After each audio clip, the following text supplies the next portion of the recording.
So Feral is about a boy living on his own in the post-apocalyptic world, and he runs into a woman, and she's also alone, and together they form a bond. And then we find out that her daughter might still be alive, and so the two of them journey on to try to rescue the daughter.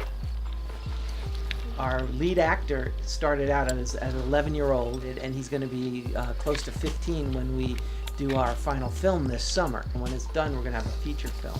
Like, not only seeing characters grow through their decisions, you're like seeing them grow physically. And that's what makes it so interesting, is that it's a sci-fi plot, but it doesn't focus on the plot as much as the characters. If you're watching it from the opening, I don't think that you can see where it's gonna end or where it's gonna land, and I think that's fantastic. Feral is a really fun movie to shoot for a cinematographer. The landscape gives me a lot of opportunity to play with light, to play with shadow, to do things that you wouldn't get to do in a lot of other movies. So this is Atari. He plays Lips in the film. So there are two rules in casting. One is to not cast animals, and the other is to not cast children. And David did both.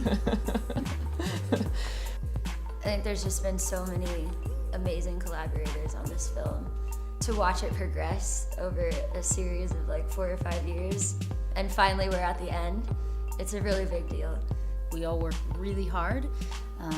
There's not a lot of money in it. We do it because we have a huge amount of passion for the arts. And because it's just really cool to see it evolve into what it's evolved into. I think if you are a celebrator of low budget and local types of filmmaking, this is a true celebration of that. Feature films are really hard to make.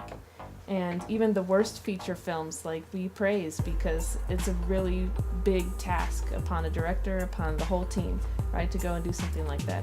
So anything that you can do to help out that effort, I think, is worth it. We put in a lot of hard work making it sound pristine, making it sound perfect, doing everything in surround sound, and your contribution is really going to help us make sure that as many people as possible can see this film.